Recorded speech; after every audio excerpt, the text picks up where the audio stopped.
Because when you see regret in a man's eyes, it's fucking painful because you can't do shit about it. When you're 90 and you're not mobile and you're tired and it's over, you can't do it. You can't do it.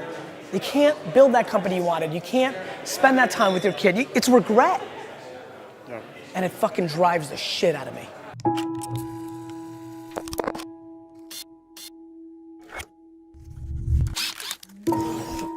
No, look, I think failure has to be quantified. If you fail that you never can get up from it again, you know, that's not a good failure. I think failure and adversity are the two things I think about. For me, as an entrepreneur and very entrepreneurial and always in my own stuff, all the failures along the way, even going back to like the baseball card show when I was 13 that I paid $400 for a table and nobody showed up to that baseball card show. That was a learning lesson. Those micro failures were super, super important.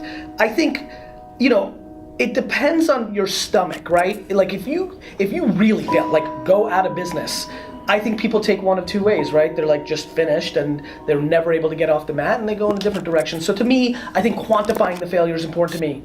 They gotta change, you gotta evolve. Like Madonna did it right. She reinvented herself 14 times. That's why she had a long career. You know, like you've gotta reinvent yourself. You know, so let's talk about sports. When you're the best athlete and you're like the guy and you're like one of the top 15 players, Draymond Green, he's my buddy.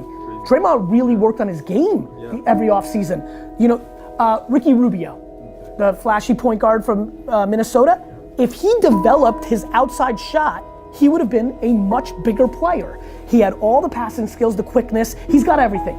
If instead of going to Ibiza and fucking chicks in the off season, he worked on his 18-foot jumper, he'd be in the game. If you have ambition, your actions have to match that.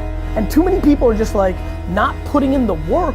Their mouth is way ahead of their fucking, actions. Like, really? You're gonna be the greatest NBA player of all time? Why? Because you think you got a little handle on the weekends? You need to shoot 15,000 free throws before school every day. What did you do from Friday 5 p.m. until Monday 7 a.m.? I'm just curious, like, and I don't think you shouldn't have a weekend, but I think everybody's ambition actually is more predicated on their actions than their words. My friends tell me all the time they're so ambitious, and I'm like, if that's true, then you punt leisure, and you punt concerts at Jones Beach, and you work. I realize what's going on here. One life. I realize that I'm living like this is our only at bat, and most of you aren't. People fucking walking around here like they're coming back. People fucking walking around here like they're coming back. You're not coming back. Well, listen, I don't want to impose my beliefs on others. Maybe you believe you come back.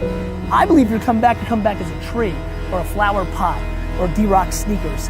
And that blows compared to being a human. And so I'm acting that way. I'm acting that way.